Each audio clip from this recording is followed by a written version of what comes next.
Magandang umaga sa inyo mga kapatid. Patuloy tayo itong maliit na negosyo. Mag-arrange muna tayo ng mga gamit. Dito lang yan sa ating RC Sati sa Upper Calarian, Zamboanga City. Guys, punta na kayo dito para matikman nyo na ang aming sati. Maliit lang yung negosyo namin. Pangarap talaga namin na darating ang panahon, lalaki yung tindahan namin, guys. Sana kaawaan tayo ng ating Panginoong Diyos at diringgin yung mga panalangin natin. Ito na, nag-ano na ako mga kapatid, guys.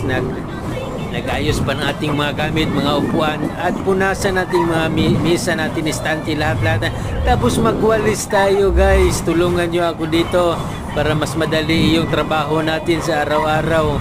Malapit na tayong matapos, guys. Tapos pagkatapos nito, para maka-serve na tayo sa ating mga customer araw-araw, mga kapatid, mga maminser. Halina kayo dito para matikman nyo na ang aming sati dito sa Upper Calarian, Zamboanga City. At magandang umaga sa inyong lahat, guys.